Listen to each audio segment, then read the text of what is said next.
Ladies and gents, Florida Man Sports is back. Woo!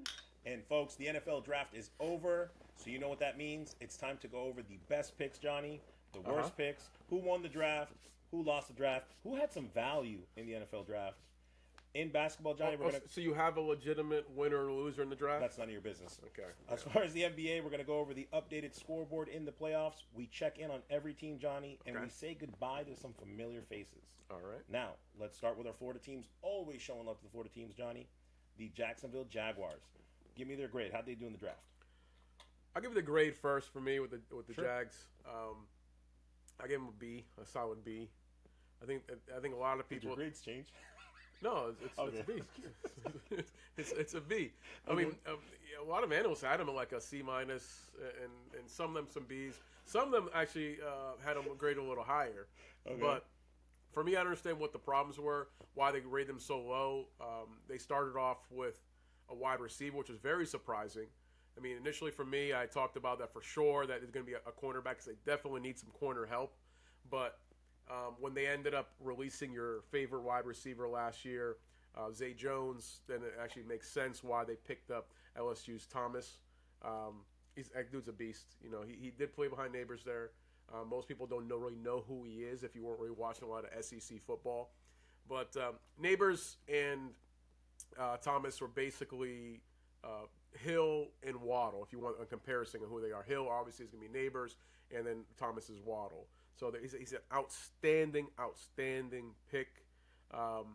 They ended up going, defensive tackle out of LSU, a cornerback from FSU. They got him finally in the third round there. And that kid from FSU is an outstanding corner.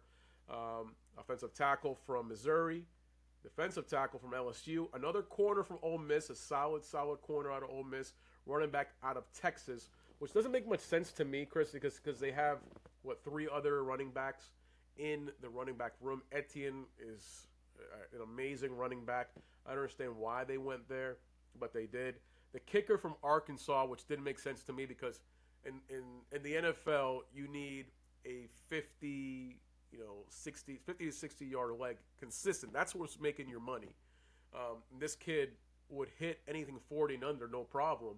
But outside of 40, he was a problem out of Arkansas. If you watched a lot of SEC like I did, you saw that. So I'm surprised they picked him up. But with the exception of that kid from FSU, every single one of their picks were from the SEC. So, listen, the SEC owns college football, and obviously Jacksonville Jaguars, they're not going anywhere for the most part outside the SEC. So we'll see if that's going to benefit them, if that's really going to work in their favor. But it's a solid B. They didn't hit it out of the park. They handled a lot of the needs that they had. The running back, I don't understand. And the kicker, I mean, those are two misses. They're two reaches. Everybody else was solid. So for me, Johnny, the grade that I'm going to give them, it's a solid C+. What I love about the draft, before I go into detail with my take on this, Johnny, and folks, this is the draft. So this is our time to put our GM hats on and to play the guessing game. Okay. And the guessing game that we go with, Johnny, is based on what we see on projections, grades, and all that. So you can't knock me for my Oh, I can't knock you. No, I'm just so you can knock my picks, of course. So look, I'm going to give them a C+, and here's why. The Jaguars traded back up. They saw that there was only 4 top wide receivers, to your point. Okay. Thomas was the last one. So I give them a lot of credit for trading up and taking him with the 24th pick.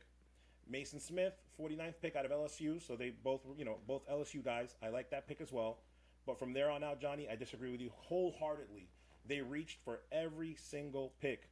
What I mean by reach, Johnny, they could have picked up, they could have traded down and still got the person that they wanted. And so for me, it's a C+.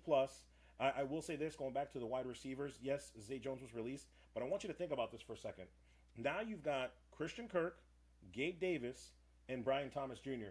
That's a good 3-set wide receivers to get Lawrence going. So I'm very happy that they picked a wide receiver in the first round. This wide receiver room is unproven. This is all things that are like, hey, but it again, might it's work. the draft, though. On paper, it's I talented, know. brother. Listen, Thomas is a good pick, but Gabe Davis, you're really high on. He's going to have over 1,000 yards this year. Count on it, fantasy football. He's the number one receiver for an NFL football team. If your number one receiver's not giving you 1,000, 1,000's fine. Give me 50. Like that prediction? Yeah, like 1,000 yards. Like, okay, you really went on a limb there. Like, guys, 1,000 yards for a starter, Oh, man. number one receiver for an NFL team. But give me 1,400 yards, then and that'll be. And then we're talking. No. But that's not happening. Look, that's so you said B. I said C plus, right? Was it a B or a B plus? No, B. A B. All right. Yeah, you were a C plus. I'm like, listen, I'm not knocking your C plus and a B. It's a couple points off. It's just end of the day. They had a good draft, with the exception of those two kids. I'm like the kicker and the wide receiver and the running back. The only two that are head scratchers. Keeping love to the Florida teams here at Florida Man Sports, Johnny. Let's talk about the Miami Dolphins as far as their needs and their grades. How'd they do in the draft? Well, Miami needs everything, that we both know. They lost both Chubbs and Phillips to season enders last year. Yes. They used their first pick on that kid, Chop Robinson out of Penn State. Great name. Mm-hmm. The kid's a beast. It's a good pick. He's probably gonna be a year 2 stud, but he has the potential to be a year 1 starter. But it kind of depends on what happens with Chubbs and Phillips and their return from injury. They ended up going, offensive tackle from Houston, a running back from Tennessee after that. I don't understand that. Chain killed it last year. Mostert's an old man, but still, super productive. So you have a good running back. And, okay, you want to pick up a late-round running back, but you pick up a running back, in the 3rd round? It's like I don't. It's still too soon. No, I agree. So edge rusher out of Colorado State, I'm excited about. Kamara. I watched the game against Colorado, and that dude is a man among boys. He was outstanding. Obviously, he's coming to the NFL, but this guy has some serious skills. So Kamara is going to do something serious. They get a couple receivers that I know that you were scratching your head about.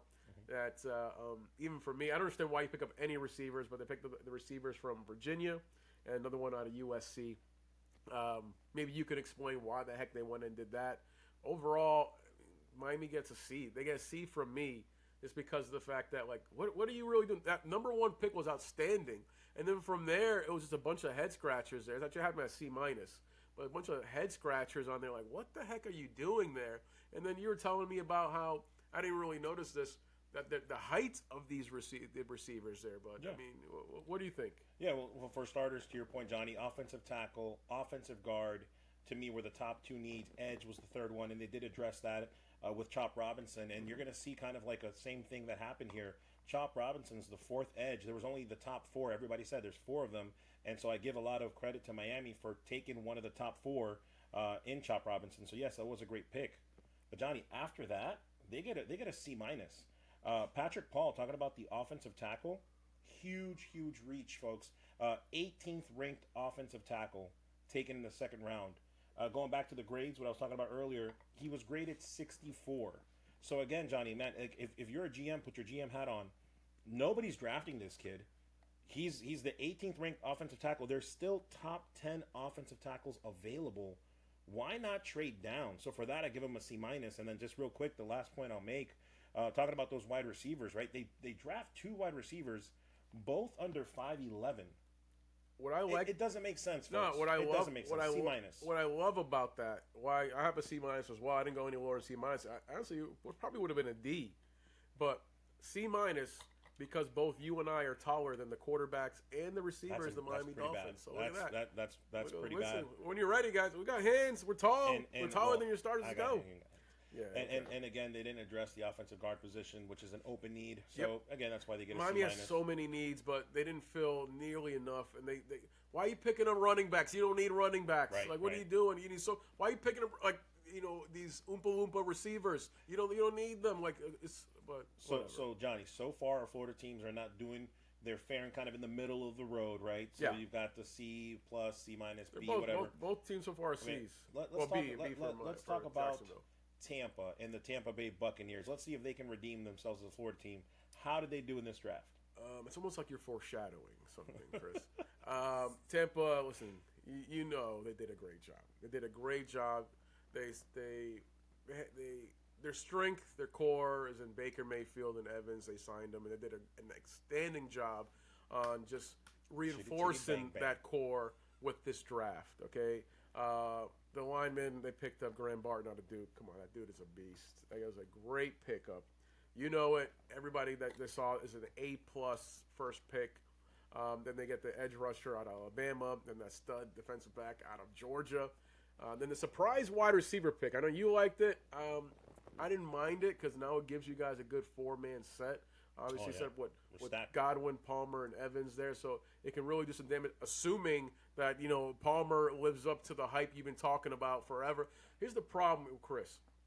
Chris has hyped up every Tampa Bay player. Doesn't matter who it is. This is back from Jeff Garcia.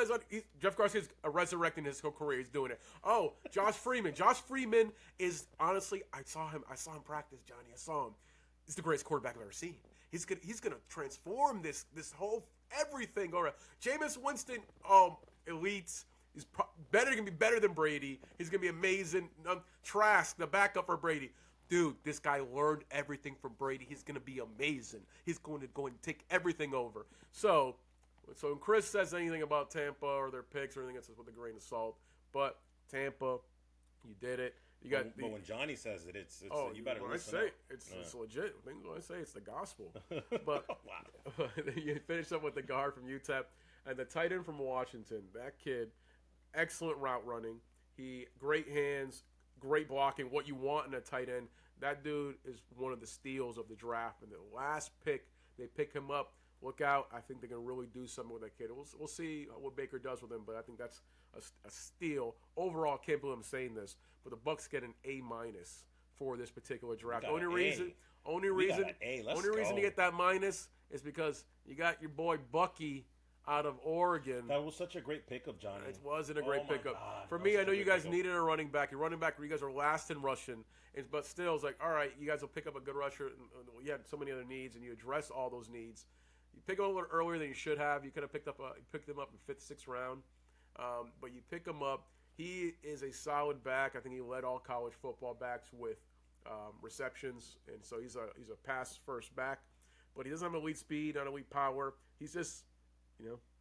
run of the mill. It's just all right. He's all right. He's gonna be okay. There was so many outstanding running backs with elite speed and power, and he was lacking. He's all right. He's all right. He's the middle of the pack. He doesn't have elite. He doesn't have elite anything. Okay. So, but one thing he had going for him, his name is Bucky, and he's playing for the Bucs. So hey, marketing dollars. Congratulations. That's why they got him there. But that's the only reason you get the minus. Okay. Well, listen, folks. Truth be told. As far as needs, the Bucs needed edge help, cornerback, needed a lot of defensive help there, but they also needed offensive line. They needed a center. I was not expecting Johnny for Graham Barton to be available, so that's why I had in the first round I had to go on defense. So I'm so stoked, so excited about the pick. This is a guy that when you hear people talk about him, the analysts that know what they're talking about, they can see this guy having a 12, 14-year career easily, and I hope that that's the case for this guy. And then to your point, right? They go Chris Braswell, the edge, with the 57th pick. Just a little bit about him, because remember, we lost Shaquille Barrett. We cut him. He went to Miami. Barrett is 6'2", Braswell 6'3", both weigh around 250 pounds. I mean, just he reminds me of him when I saw the tape. So excellent pickup with the second pick. And then overall, I'm not going to go pick by pick here, but overall, I give a solid B+ to the Tampa Bay Bucs for all of their picks, including their running back Bucky, because we don't need a primary first tier 1 running back. We need a complement, and that's what we got from this kid. He's dynamic, back-to-back 1,000 yards. He's proven. He doesn't drop the ball. And then just to kind of finish up the draft, right? You nailed it. Evans, Godwin, Palmer, Tompkins. Forgot about Tompkins. And then adding McMillan. I didn't forget about Tompkins. We assure that even through injuries, we're going to be fine. And then, overall, you're talking about the tight end. What a sleeper pick with the 7th round, Johnny. Like that, he could end up being somebody that could play a real role for the Bucs down the stretch. So very excited about that. Bucs B+. I mean, all in all, we covered our Florida teams because that's what we're always going to do first in FM Sports. Sure. So let's move on from those teams. We're not going to go over every single NFL team. Though we could and enjoy ourselves. We'll be here for quite some time. Let's move on, Chris, to the absolute worst pick in the draft. Doesn't mean the player's terrible. Doesn't mean anything else. It's just overall the worst pick in terms of value, in terms of maybe the players, whatever it is, but the absolute worst pick. I mean, most people have there's a general consensus of what it is. I know I have mine, but I was going to who was the worst pick of the 2024 NFL draft? I hate to kick a team when they're down, right, Johnny? I don't mind. No, I do. But again, when you say what makes them the worst, where you're picked, the position you're ranking, all that. So for me, I'm going back to the Dolphins offensive tackle in the 2nd round. The Patrick Dolphins. Paul. Yeah, this kid, guys, ranked 18th. His overall grade was 64. And the biggest reason You why crazy, man. the biggest listen, the biggest reason why is that this, again, they could have traded down, they could have gotten plenty of picks and still gotten this kid. But let me put this in perspective, Johnny, before I hear who you got. The first real reach in the draft here, because why? Because Blake Fisher, the guy 80 plus talent, was available, top 10 in this position, and 3 picks later he got picked. So that just shows you how much talent was there. So for me, that makes you the worst pick in the draft, because you could have been picked in the 4th round. Maybe, but what are you doing, Miami? But who do you got? It's not Blake, it's Bilake. So is it Bilake? Okay, all right. But I got the same guy everybody else got. Like, I'm not saying what you that pick was good. It wasn't a very good pick. It was definitely a head scratcher. A lot of people were kind of watching that. We're thinking like, what the heck were you thinking? What were you doing? But we all know who the worst pick of the draft was. It was Michael Penix, man. Come on, man. Are you kidding me? That's that low bearing. No. It's not low bearing. I honestly thought you were going to go ahead and pick the same guy, and I always want to have something different to say so we don't have the same players. I didn't care. The pick was so bad that I'm like, no, it needs to be doubled down about. We can talk about it forever. This doesn't make any sense. Not just to me. We all know this. You guys are watching this. You guys, whether ESPN, Fox News, whatever you're watching, you guys have seen that. It's like, yeah, this pick doesn't make any sense. You just paid your quarterback $100 million guaranteed. Hasn't played a snap. And you have this isn't Aaron Rodgers, Green Bay situation, or Brett Favre, or Jordan Love. Those were first-round picks, late first-round picks. After a quarterback's been with them for a decade, they've had some equity built. This is a guy coming into a situation thinking the team wants him, saying, help us win the NFC South, help us win playoff games and eventually the Super Bowl, help us sign with us.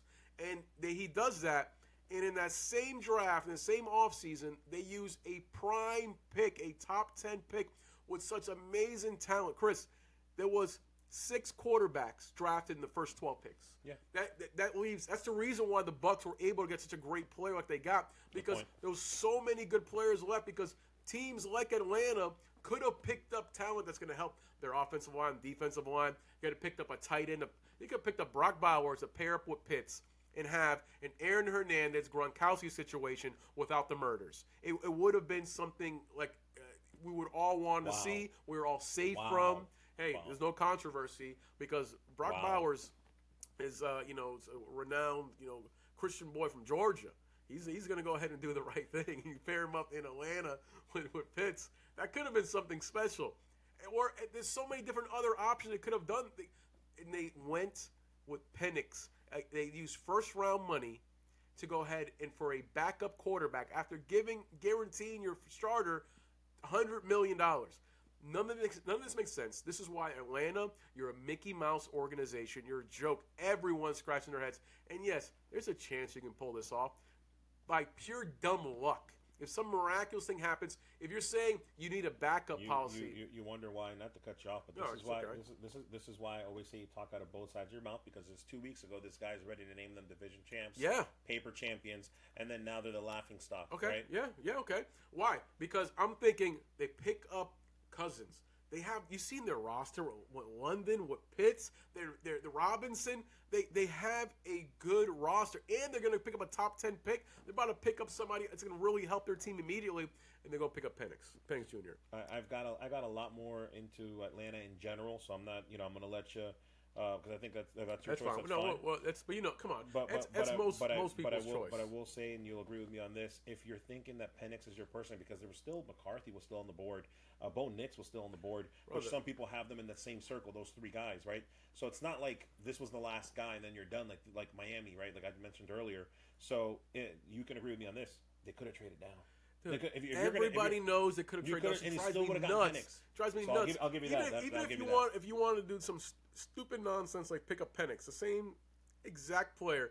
The only other team that was rumored to be interested in this fool was the Raiders. So that was several picks down. You could have easily traded down, picked up a 4th rounder, and still picked up the same idiot that you wanted to get to back up and spend that top dollars on and save some money, because obviously every slot in the first round, especially the top 10, there's a designated salary. So you could save yourself money in the salary and get a 4th rounder if you want to do any of that mess. But the Atlanta, they don't know what they're doing.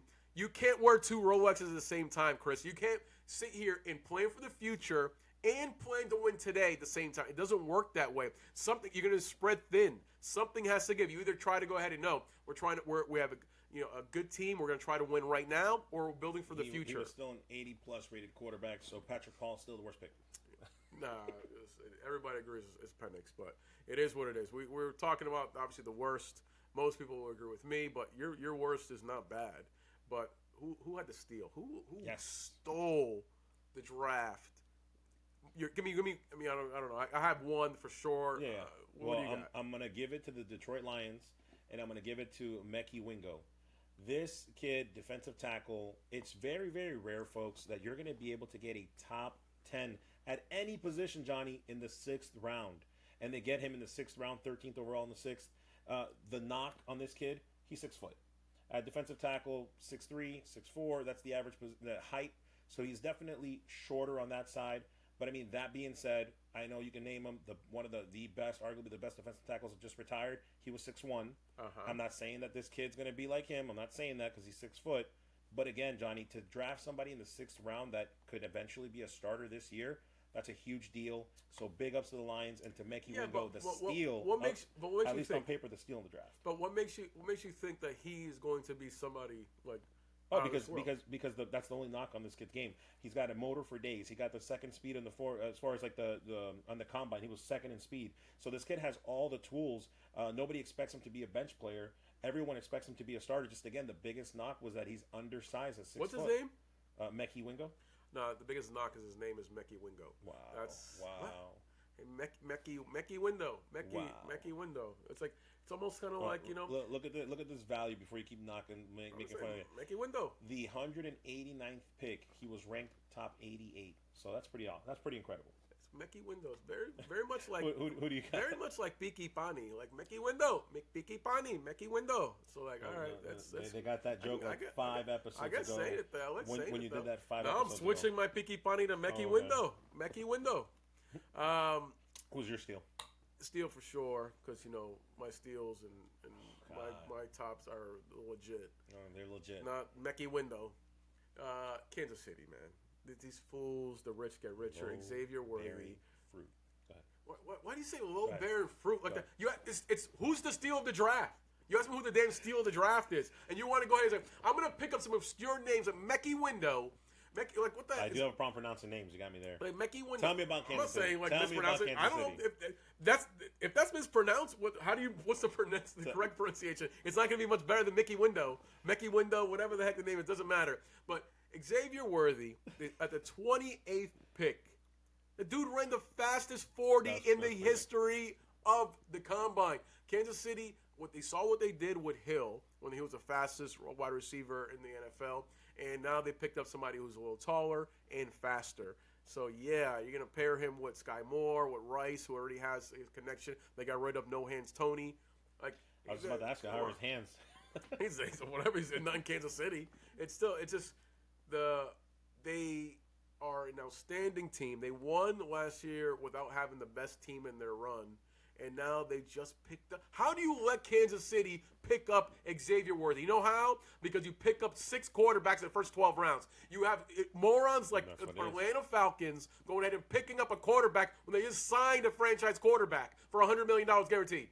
But yeah, okay, it's great. Let's go ahead and help the Kansas City Chiefs win another Super Bowl so I can hear fanboys like this guy tell me, Mahomes is the greatest. He's my GOAT, just like LeBron's my GOAT. I love LeBron. I love Mahomes. Please listen to other episodes. Nonsense there. Anyway. I never said that. I just give people credit when it's These are facts. Threw them out to Chris. Whatever. Biggest winner, biggest loser of the 2024 draft. Chris, we went over everything here. Overall, who's your winner? Who's your loser? Team-wise, well, Johnny, I'm going to be honest with you. I've got 3 winners and I got 3 losers. Of course you do. No, I do because the draft was fun, man. And when you see teams get better, teams that are elite, that's pretty damn awesome. Yeah, he likes when participation trophy type, Chris. So it's like everybody's a winner. Here you go, guys. Who's the damn winner? Give me one. Somebody won the draft. I'm going to give you the winner. Who won the draft? I'm going to give you the winner, but first I'm going to pass out participation trophies.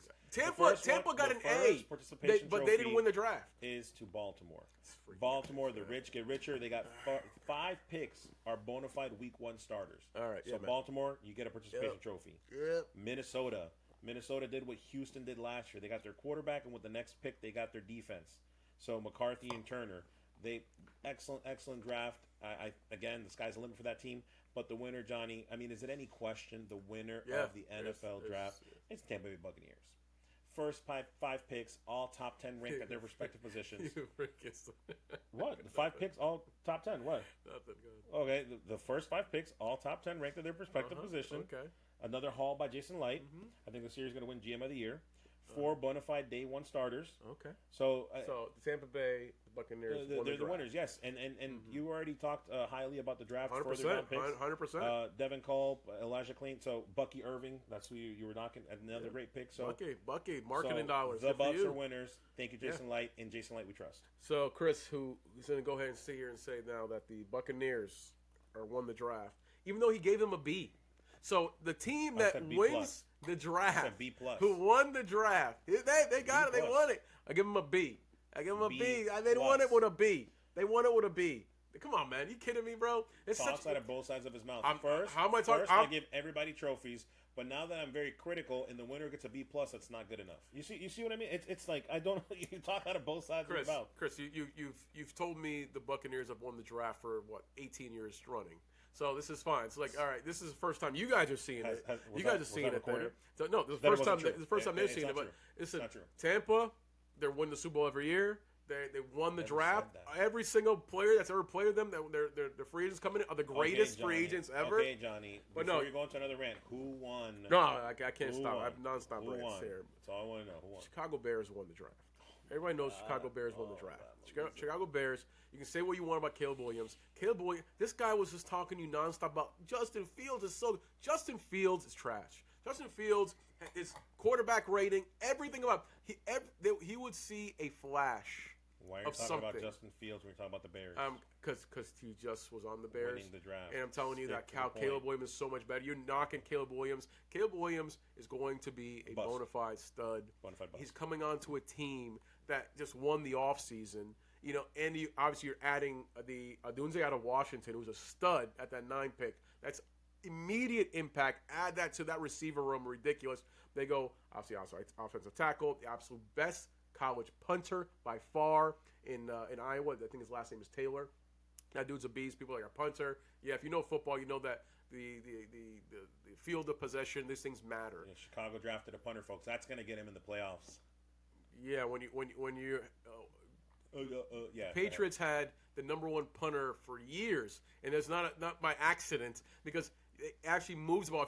If you can't score, you want your punter to pin them back in the 10, 15 yard line, if not further back. And this dude is a stud. You'll see how much of a stud this kid out of Iowa is. The reason they drafted him in the 4th round here. So yeah, they drafted him, but I know you don't know anything about it because he thinks football's like Madden, towards like this. No, you don't punt. You don't punt. You don't need a punter. Who won the last you don't want a Madden? punter there. I haven't played Madden. Yeah, who won the last game? I haven't played Madden, and I don't know what you're talking about. So do you have that saved or recorded or anything? No, because something happened. Before I could. I don't know what you're talking about. So we haven't. I don't know what you're talking about. They finished with the edge rusher, Austin Booker out of Kansas. Tremendous upside. All in all, the Chicago Bears won the draft. Who lost it? Who's the bum? Who ruined every fan's lives by drafting whoever they drafted, Chris? Who lost the draft? First, I got 3, like I said, so I'm going to give you number 1 at the end. Why can't you give me the loser? Because I got to give participation trophies to the losers. The Oakland Raiders, Johnny. Losers. Lorenzo, your team. Losers. Just agree with me on this. You needed to address the quarterback position. You didn't. You're a loser, okay? The Browns, they missed out their first-round pick because of the trade for Watson. Losers. Your draft was uneventful. But who takes the cake, Johnny? You talked about it now, so I'm really going to take my time on this. It's the Atlanta Falcons. You guys are losers. I hope we both agree on this pick. You guys are both losers, not just because of everything that Johnny said as far as quarterback, because we know you laid an egg there, but just overall, Johnny, like, what did they do? You know the biggest problem with Atlanta? You signed a quarterback for all of this money, not because you're going to win in 5-6 years. I think it was 38 years old. Somebody is an older quarterback. You needed to win right now. So your draft needed to be based around right now picks. You know what? Trade back up in the 2nd round because guess what? We need to win right now. And they didn't do that, Johnny. You look at every single pick, it's a reach pick at best, period. The positions that they didn't need to address to help Kirk Cousins. So guess what? Falcons, thank you. The NFC South says thank you. You get an F. Worst team. No, the Falcons had the absolute worst pick in the draft. I wouldn't say they had the worst draft overall. They did address a lot of their needs. Their pass rushing, they addressed these issues. But Johnny, they address them with reaches, brother. The guy from Clemson's a reach. Brandon from Oregon's a reach. I'm not saying they're not a reach. A reach is being that's exaggerating. It's just because they're your NFC South rival. It's not a reach, but they're not. I can't even say guarantee, but you had these players available early. You could have picked up a lockdown, give you the best possibility in the first round. Instead, you go ahead and get that guaranteed dollars. That most expensive player in your team, you're gonna as a backup. That's not really gonna play unless Kirk Cousins goes down. But no, it's simple. The worst draft, the absolute worst draft, is the Dallas Cowboys. The Dallas Cowboys did nothing. They did nothing in the offseason, so everybody that was a Dallas fan, I'm sorry that you are, but they were expecting something. Okay, you're not going to make any moves in the offseason. Okay, cool. Everybody's like, Derrick Henry, pick him up. Nope. Okay, we're going to do something. Brought back Zeke. Barkley's available. He's a free agent. No, some other team in the NFC East goes and picks him up. Oh, they picked up Zeke. They picked up old man Zeke. How'd Zeke do for the Patriots last year? Zeke isn't going to do anything. They didn't do anything in this particular draft. What they have here? They got offensive tackle, defensive end, guard, linebacker, cornerback, wide receiver, offensive lineman, and defensive tackle. The first pick out of Oklahoma can maybe start week one. The rest of all of their picks take a flyer on. It's something to where I'm like, we'll see. This is what happens when you have a GM that can't be fired, and you get situations like this, or you get a quarterback that is holding this whole franchise hostage. It's a mess in Dallas. It's too bad. You guys had your chances. You had Super Bowl contending teams, and you have really nothing to show for it. You missed your shot. You had opportunities to make some moves. You didn't. You should have traded somebody when you needed to, and you just didn't. Things didn't work out in your favor. Why? Because you have a prehistoric GM that cannot be fired. So that's I'm gonna have to disagree with you and double down on Atlanta, but I'll say this. Ultimately, Johnny, and I think you can agree with me on this. This is why we get to have fun with this, and it's grades, folks. It's grades when you go to ESPN, NFL, all these great Yahoo Sports, and we kind of get to nitpick them and this and that. I do think that Dallas did miss out on their window, but your hatred towards Dallas is taking over when you're saying that they had the worst draft. They had the worst draft. Listen, I hate Dallas. I'm not going to lie about it, but I think everyone, you either love Dallas or you hate them. There's really no in between. And I just can't stand Dallas, like most people can't stand Dallas, because they haven't done anything relevant in 35 years. But they want to say, America's team, we're the greatest, we got this. And we love to see them fail because I can guarantee it's something. It's death and taxes. The Cowboys losing in the playoffs. Those are guaranteed things in life. It's like hey, it's just I'm fine with it. Well, I give them a C+ for whatever that's worth. I like their top 4 picks. They look pretty good. No, listen, the NFL's been fun. It's fun ragging them, or it's coming up. I mean, the draft is the appetizer, that teaser you get. Right. That's kind of like all right, and you get to see the mouth water, kind of like let's go, let's get going. But what's going on right now is the NBA playoffs. NBA playoffs is in full effect. Right now, Chris, the Heat just got eliminated. No surprise by the Boston Celtics. We called it. Heartbroken, but no surprise. So we called it that the Heat better find a way to get the 7th seed out of the play-in.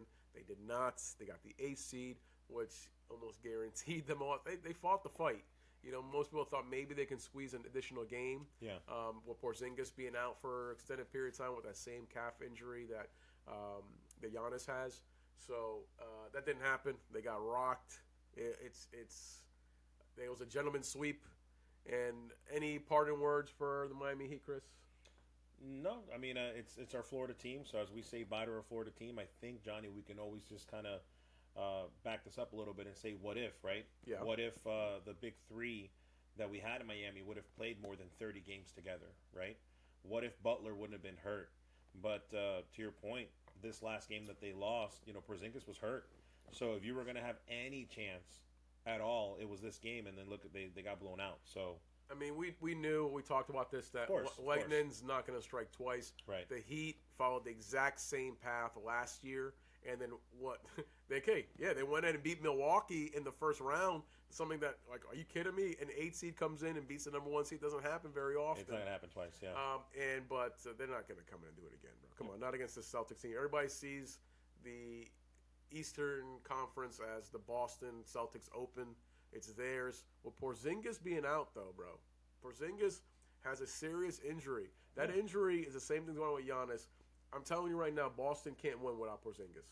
Well, no, but and to that point, too, it's like whoever plays them next, here's your shot. Because he's going to get healthy eventually. They make it to the finals. I'm sure he'll be available at least, right, to some degree. So here's your shot to take the Celtics down. The Knicks, Sixers, they can do some damage to Boston without Porzingis. And this is your shot. He's right.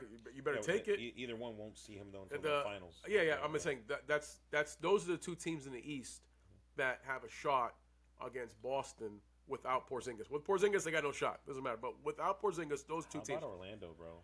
Okay. Speaking of Orlando, jeez, let's talk about Orlando. Let's talk about Orlando here, since you wanted to go ahead and bring up Orlando. Orlando's going to do something against Boston. All right. Orlando's having a hard time against Cleveland. The Cleveland Cavaliers. They were down 0-2 the last time we had a show, and it was over. The Orlando Magic down 0-2 did not lead for 1 second of any of the first two games. You said that last episode, my good sir. So I'm reminding everybody that they were down, and it was like, they're done. It's just put them in a body bag. It's done.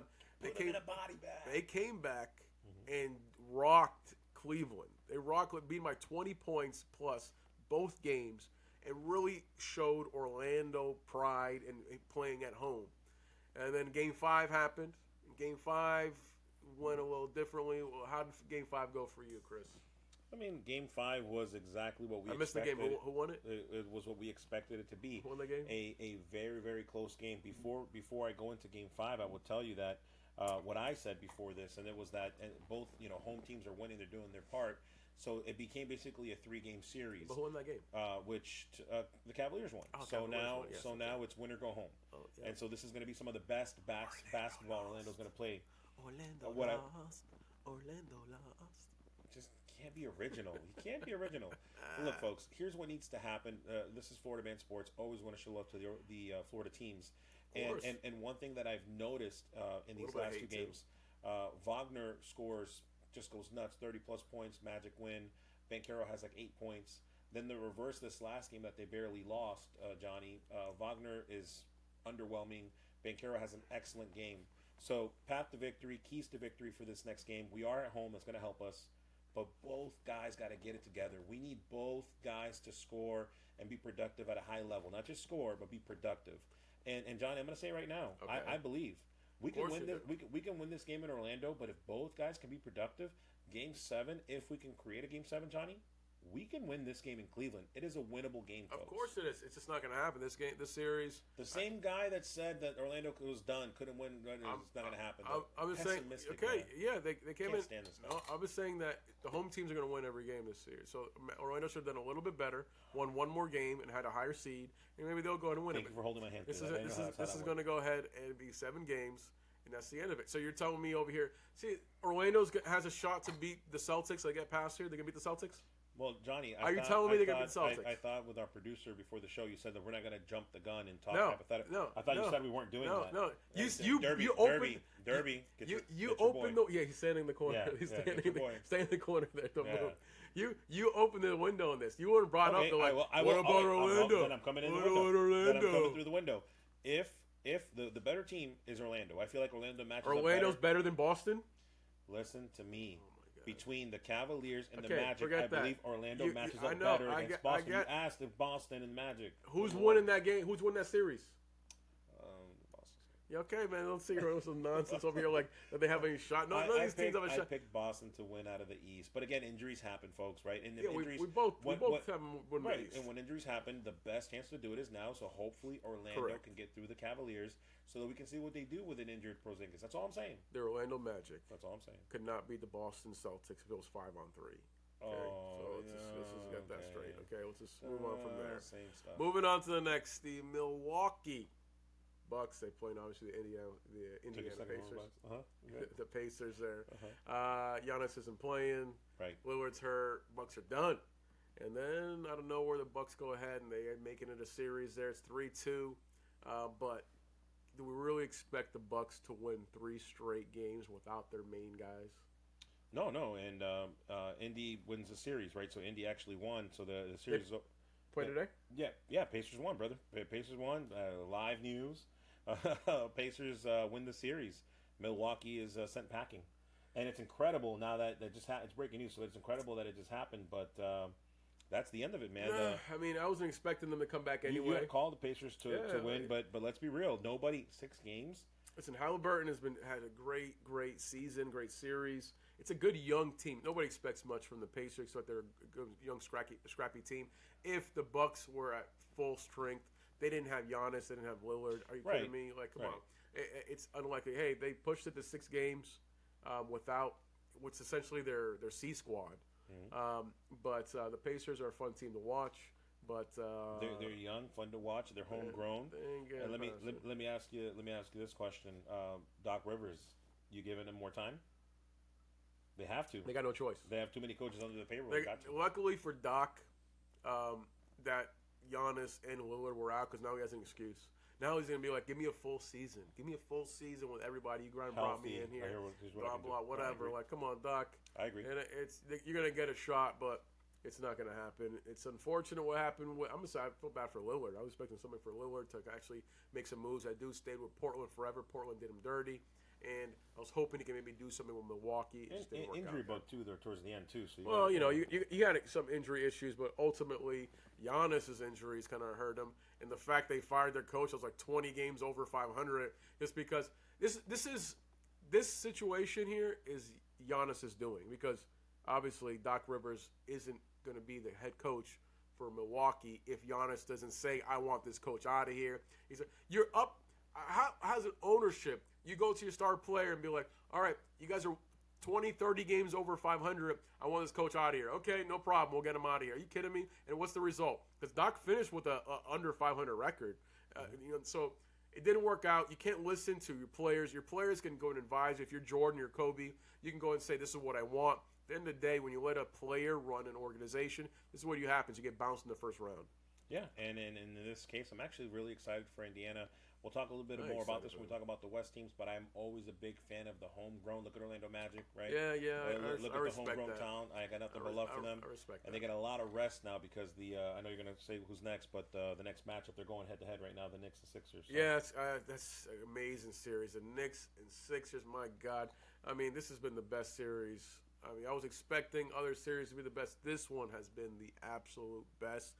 You guys saw what was happening there. The most anticipated game in Madison Square Garden in 25 years, which was the last game we saw. They're playing right now, right? What, you have a score right now, Chris? Right now at halftime, it's 54-51. Sixers are up. Yep, it's such a close game. But winner go home. Winner go home. The last game was so insane, so intense. You all saw what happened there with 28 seconds left. Maxey becomes, Jordan and ties his record for the most points by an opponent in Madison Square Garden during the playoffs. It just goes nuts. And everything had to go right for Maxey. He had to make all the tough shots, and he did. And the New York Knicks are the number 2 seed. They're not the greatest team, most athletic, have the great players. They have and they got injuries. Yes, well, Randall gone. But they got the number 2 seed because they're good players, but they're smart, high basketball IQ. And they saved all of their stupid for the whole season for Game 5 for the last 28 seconds because that was an epic meltdown of stupidity. So much that went wrong with that. They need to do one of several things and they win the game. They can't shoot a free throw. They can't foul the guy when you're down by 3. Just foul him and he'll free throw on you. Don't foul the 3-point shooter, make a 4-point play. Just stop one of those. Don't do one of those stupid things and you win the game. And they couldn't do any of them. But the series is on point. Halftime is almost tied right now. This is you guys are watching it. This has been the best. Everybody wants the Knicks. I remember the old school with the Knicks and Bulls and the Knicks and Heat. those series, and oh my God, those playoff series especially. You know it's competitive basketball, which is something I've been missing. That's why I love the playoffs. But you know it's something special when you get the Sixers. They're complaining that there's many New York fans there. So what do the owners do? The Sixers owners, you heard about that today? Yeah. They're buying out tickets in their own stadium to make sure that Knicks fans don't get in. That's how competitive this is. From the home base, trying to make sure that they do everything they can to try to win this game, because they got to claw back. They got to win 2 in a row, Johnny. So let me ask you this: can Philly do it? Who do you got for the series? Yeah, I mean, I don't think Philly is going to pull it off. I still have the Knicks. I mean, initially we started this, Philly's winning the series. Philly was unstoppable going into this. Like, they haven't lost with Embiid back. Mm-hmm. And then the Knicks just popped them in the mouth. Yeah, it showed why they're the second team in the East, man. Popped them Injuries in aside, the mouth. 100%. And then the New York fans, who haven't seen a winner like this in 25 years, they're rabid now. And they listen, I'm so tired of hearing about Philadelphia fans. You guys are supposed to be tough fans, big fans. You let some other team go and take over your stadium. You guys are fake fans. That doesn't happen in Orlando. Orlando, our fans just don't show up because we don't show up. But we don't let other people come into our stadium and do what the New York fans did in your stadium. You guys should be embarrassed in the playoffs. You let your opposing team take over and turn your home spot into the opponent's home spot. That was embarrassing. Live, national TV. You should be embarrassed, Philadelphia. You're not a real sports town. I don't want to hear it anymore. Wow. OKC, they swept New Orleans. No surprise. Yes. Especially without Zion. It was nice to see Zion and what he can do with the bright lights. And when he had those 40 points against the Lakers. The dude's legit, but unfortunately he can't stay healthy. Any parting words for New Orleans, Chris?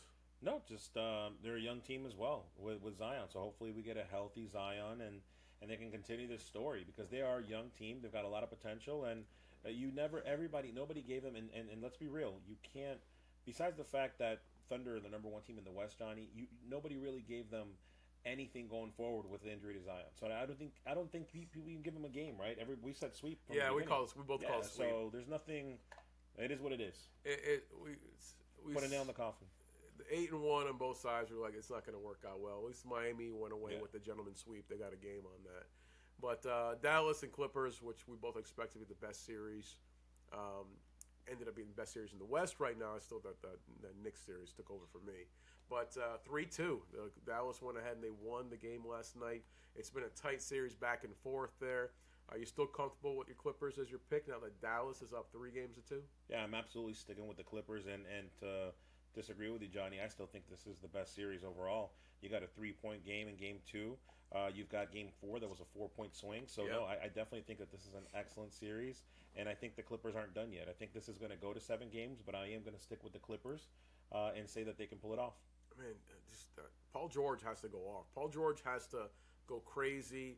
Harden has to go off for them to go ahead and win. So one can't take the day off. It's not like it's kind of like a situation you had. We're talking about Orlando, Vaquero and Wagner, to where both of them have to go off in order for them to win. You can't have one or the other. You like that analysis, huh? So it's a similar situation because Kawhi Leonard is MIA. That dude, he shows up every day. He's hurt. Oh yeah. He makes sure to show up nonstop when it's time to negotiate your contract. He's signing. Give me that money. When it comes down to when we need him, when the team actually needs it. Where the heck has Kawhi been for the last 4 years in the playoffs? Injured. The guy has he invented load management. He plays 13 games a year. 13 games a year. It's no problem. The owner doesn't care. Just for the playoffs. And here we are in the playoffs. Why'd your knee hurt?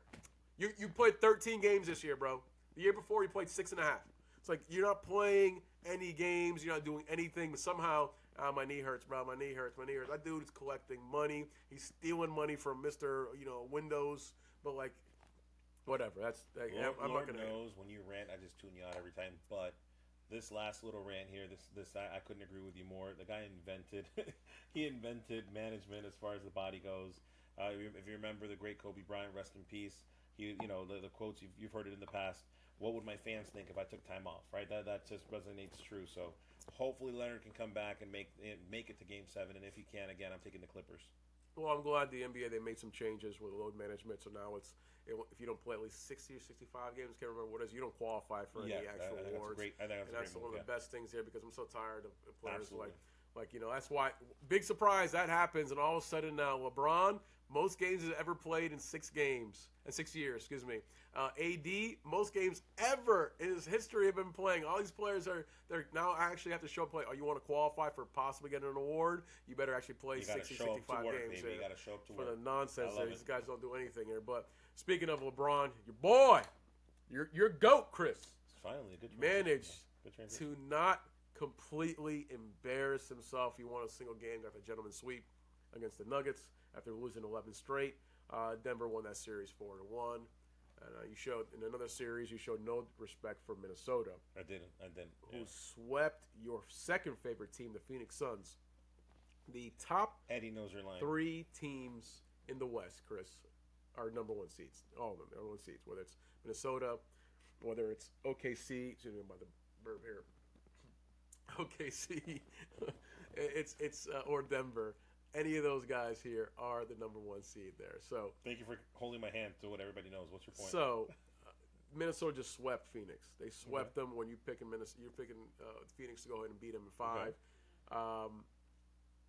Now that happened, you have to look back, and we're sitting back now thinking, Durant has just got swept. LeBron got eliminated again in the first round. Oh, the gentleman's sweep, but still, regardless, eliminated. They haven't done much of anything as of late.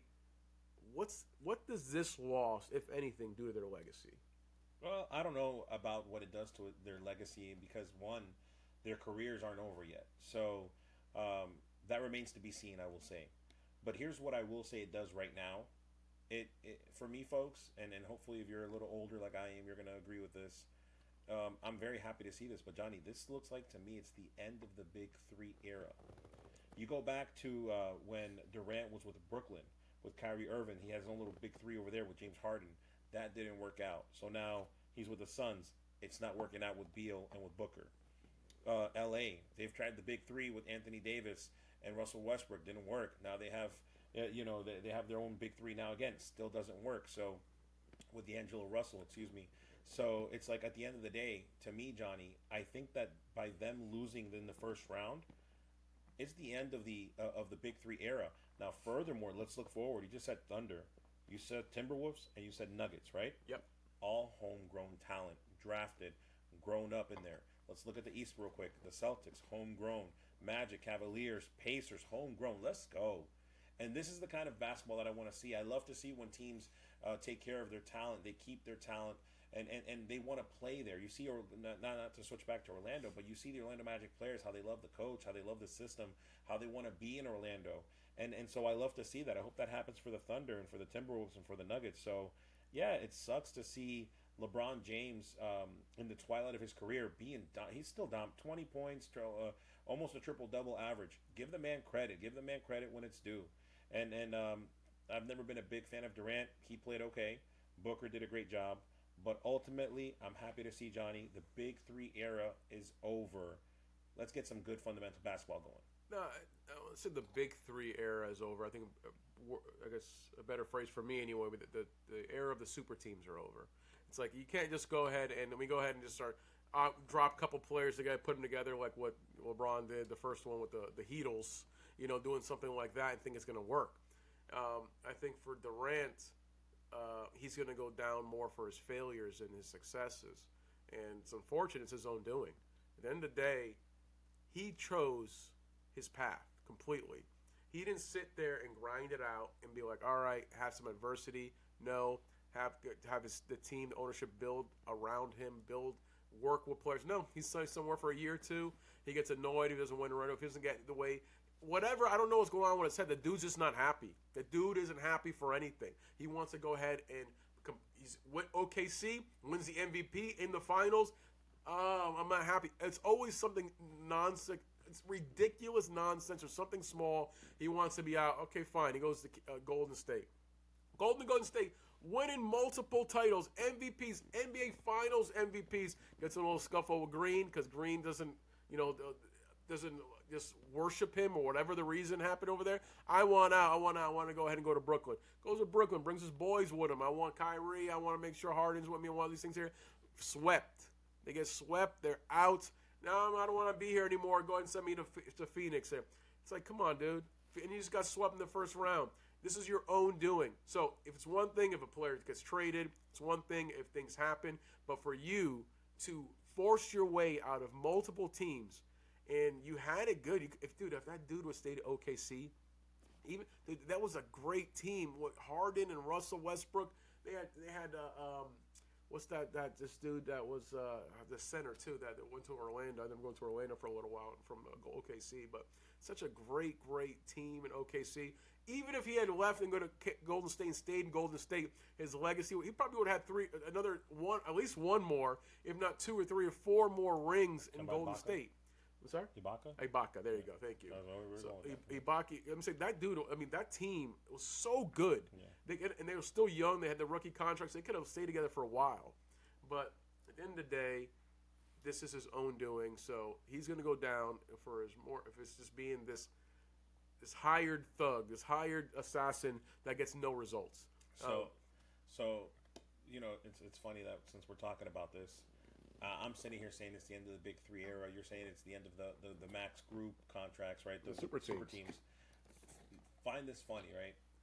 LeBron James is in his last year, on an opt-out year, for him to opt out or take big money for his last year. Okay. So could you imagine, we're talking about these guys still trying to do the same thing. Could you imagine Durant, LeBron trying to find a home somewhere together or something like that, trying to do this one last time before they go into the sunset? They should. They probably should. Why the heck not? As much as all the other teams are building their own. The egos, money, they're not going to split it. LeBron's has a player contract June 29th, I think, somewhere around there. He has to decide if he wants to go ahead and make $51 million next year. Steph Curry. So, Steph Curry's still under contract. He'll figure out what he wants to do over there. I mean, LeBron had an opportunity to go to Golden State this last year. He said no. They called. They wanted him in the trade, but he said no. He wants to do supposedly wherever Bronny is going to get drafted, which he should never get. The only reason, that's a good father, though. I respect that because that kid has no business being in the NBA, being drafted in the NBA, averaging 4 points in college. And now he's going to get drafted because people want his dad on the team. So LA better jump and pick him up with their first-round pick because Memphis is going to pick him up. It's because be like, all right, well, LeBron, you want to play with your son? This is your dream, right? You want to play with your son your last year? So LA is going to have to figure out something and get Bronny with that first-round pick and to keep the hounds away. But if LeBron seriously wants to win another championship before he's done, he has to leave LA. This is the best. I kind of see it a little different. I think that out of respect, teams are not going to draft Bronny. I think Bronny. It's business, bro. Respect. No. I think you'll see. I think Bronny's going to end up in Miami, and that could be a reunion there for LeBron. I'm telling you. Or he may even go undrafted, where again, out of respect, he can go and sign on to them if he wants to, because he could also go back to college. But he could sign on with a team that he wants to. I see something like that happening. I don't see a team like Memphis or even Orlando out of spite, because remember the whole fiasco with Orlando, him saying he'll never play. I don't see teams like that doing that to try to bend his arm, if that makes sense. But I do see teams like Miami realistically being able to draft him. They're going to have a later pick anyway and say, hey, let's get a reunion going. So I could see that. No, if you're a GM and you're a garbage team, a small market team, and you don't pick up Bronny, you're a damn fool. Like, you pick him up just because. Listen, he's no business being in the draft. Nobody drafts a kid who averaged 4 points in college. I can average 4 points in college basketball right now at my tender young age. I can do that there. So, no, like 4 points a game. 4 points a game is what he's averaged, okay? And he has his health issues. That's a favorite. So, yeah, ideally, nobody drafts him. The Lakers sign him as a free agent, as an undrafted free agent, and there you go. That's not going to happen, though. That's not going to happen, though. Somebody is going to pick this kid up because that's the smart play. They're not going to sit around and it's a favor to LeBron or a favor to the Lakers. Who wants to give the damn Lakers a favor? They've had enough. Okay, enough success. LeBron, no. We'll agree to disagree. Why would you give a favor to LeBron? Like, why? Because he's the cement that he's had in the NBA, the cement that he's laid for them over the last 2 decades of basketball. Out of courtesy and respect, they similarly they did this to Jordan too. Like, they showed this type of level of respect. Yeah, sure. Like see, this is what I mean. I don't think he's the greatest, Johnny, but I'm just give the man his flowers when it's due. That's all I'm saying. Anyway, Who's winning the next series? The only round 2 is cemented. Minnesota, Denver. Who's winning that series? Denver. I'm not moving. I said Denver's going to win it all. I'm sticking with Denver. Right, if Murray's healthy, Denver wins in 7. If Murray is not healthy, Minnesota is winning in 7. Minnesota is the real deal. Murray has to be healthy in order for them to beat them. During the NFL season, this guy, to my counterpart here, would always talk about me double dipping and this and that. I find all right, it so guys. ironic. We appreciate you. Thank you for listening. There's no double down. Let's tell you exactly what it's going to go down there. Terrible. Appreciate you listening. If you're watching on YouTube, obviously you listen on a podcast, any format. Continue to follow us here. Florida Man Sports. We're out. Flip flopper.